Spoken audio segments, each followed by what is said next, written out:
자, 그리고 용산에선 지금 이제 만찬 준비로만 바쁘지는 않습니다. 최근 김 여사 관련된 보도들 때문에 바쁠 수밖에 없는데 용산의 입장도 저희가 좀 추측을 해보도록 하겠습니다.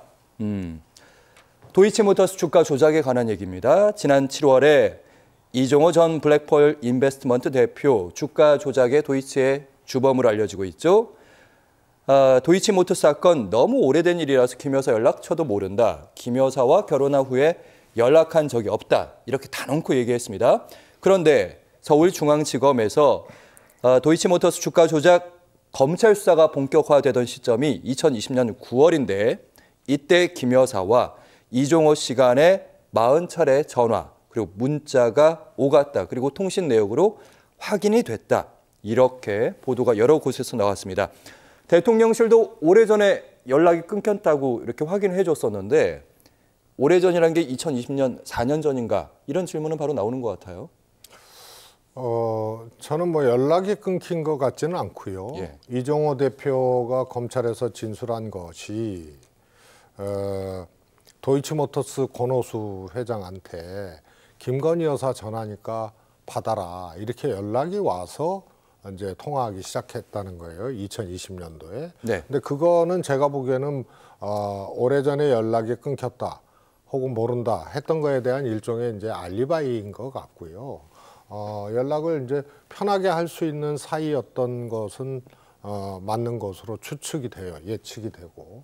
그런데 저 시기가 어떤 시기냐 하면은 검찰의 수사가 이제 본격화될 시기고 9월 달부터 10월 19일까지 이제 통화가 43차례 이렇게 이루어지잖아요. 네, 전화 문자 포함해서 예, 40차례로 알려지고 있습니다. 그런데 10월 20일 날 추미애 당시 법무부 장관이 해당 사건에서 윤석열 검찰총장을 배제하는 조치를 취합니다. 검찰총장에 대해서 예. 지금까지 유지되고 있잖아요. 예. 네. 그래서 지금 유지되는 거는 사실 잘못된 거죠.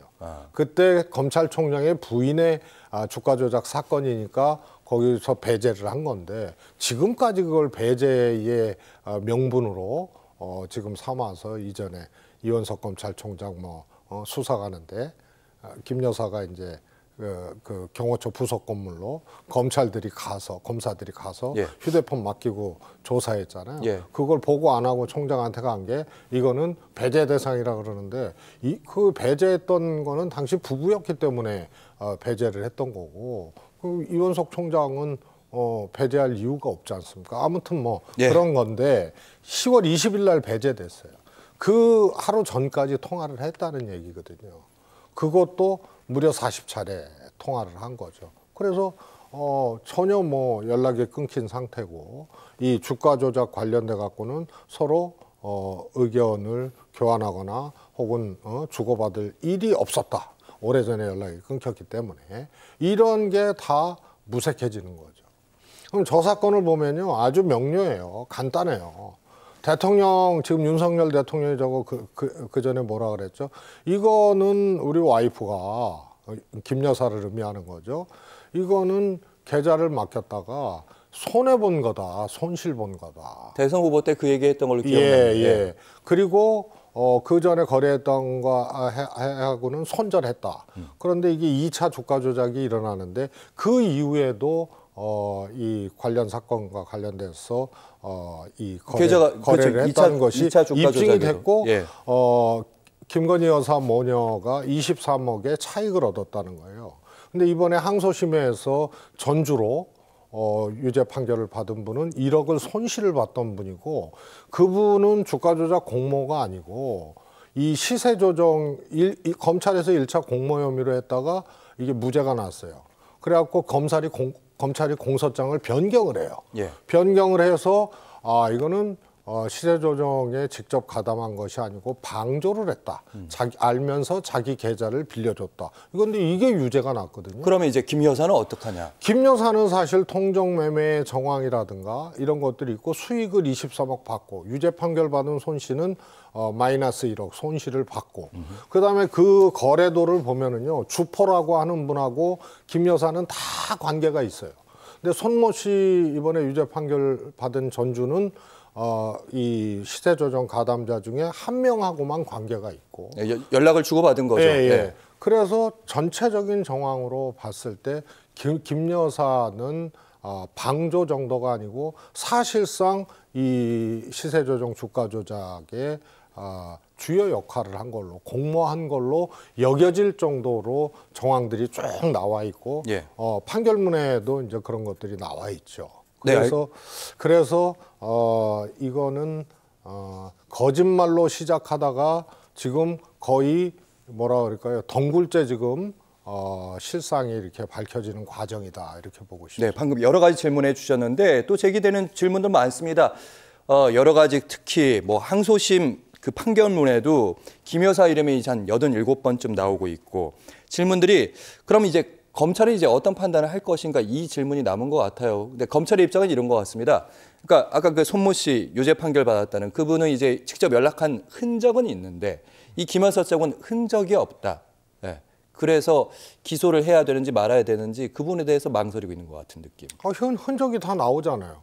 이정호 씨하고 통화한 흔적도 있지만 예. 당시 녹음이 돼서 이 주식을 이제 팔고 사고 하는 과정에서 김 여사 허락을 받는 이런 증권사 직원이 이런 것도 있고요. 그래서 제가 보기에는 김 여사 관련된 거는 손모 씨에 비하면은 비교가 되지 않을 정도로 많은 정황 근거들이 지금 나와 있는 상태다, 이렇게 보여지죠. 알겠습니다. 네, 그리고 도이치모터스 주가 조작의 김 여사 관련성 등 무엇이 진실인지 혼란이 좀 더해지고 있는 상황입니다. 그러나 정치권 한 말씀 더 한 말씀 더 하시죠. 그러나 예. 검찰은 기소하지 않는다. 그렇게 김 예상하죠. 여사를. 아니 근데 사실 짧게 질문드리겠습니다. 이 보도가 나온 타이밍이 있잖아요. 예, 검찰이 고민하는 시점에 서울중앙지검에서 통신 내역을 확보했다. 이 보도가 흘러나왔단 말이죠. 이렇다면 검찰에서 나온 거 아닙니까? 그렇다면 기소의 의견이 있는 거 아닙니까? 아니요. 사실은 이게 이제 과정들을 쭉 보면 문재인 정부 때 지금 국회의원이 된 중앙지검장, 이성윤 중앙지검장, 당시 검찰총장 윤석열 검찰총장 부인의 문제거든요. 예. 그래서 굉장한 압력을 받으면서도 금감원이라든가 이럴 때 거래 내역들을 분석하는 것을 의뢰를 합니다. 이게 시간이 꽤 걸리거든요. 그런 것들이 이제 모여져서 사실 이 종료될 뻔한 사안, 덮일 뻔한 사안을 이 불씨를 살린 게 이성윤 당시 중앙지검 지금 의원. 예. 그리고 그것을 근거로 그 후임 이제 팀에서 이것을 이제 이어받아서 관련자들을 이제 기소하기 시작하고 유죄 판결까지 이제 이끌어내는 과정이죠. 예. 그래서 그런데 사실 이전에 이원석 검찰총장이 명품백 사건이 형사처벌 대상이 되는지 이거는 조금 논란이 있어요. 그러나 도이치모터스 등을 포함해서 김 여사 관련된 거는 법 앞에 모두가 평등하게 예. 이렇게 하겠다고 했는데 대통령이 타이밍도 아닌데 공습 인사를 하죠. 그래서 팔다리를 싹 잘라내고 지금 이창수 팀이 중앙지검으로 가면서 사실 출장 조사, 김건희 여사 조사하게 되는 이런 형식적인 절차들을 저는 쭉 밟아왔다고 봐요. 그렇다면 지금 이 타이밍에 이 보도가 나온 검찰의 기소 의지가 없는데 이 보도가 흘러나온다는 건 다른 데서 흘러나올 이유가 없는 것 같은데. 아니, 이거는 뭐 검찰에서 중앙지검 팀에서 직접 나왔을 수도 있고 혹은 뭐 다른 경로로 나왔을 수도 있는데요. 이런 것들이 됐다 하더라도 검찰이 기소를 할 수 있는 걸로 이것을 보고 수사하는 거 하고 그게 아니고 면책을 그건 관점을 어떻게 놓고 하느냐에 따라서 달라질 수가 있죠. 이정호하고 통화했다 하더라도 이것이 수사가 시작되면서 방어하기 위한 통화다. 그러나 그것이 유죄 증거로 될 수가 있느냐? 이거는 그야말로 수사하기 나름이고 해석하기 나름이거든요. 그래서 검찰은 면죄부를 줄 수 있는 과정들을 이미 저는 다 밟았다고. 오히려 반대로 해석할 수도 있다. 이 말씀을 들었습니다.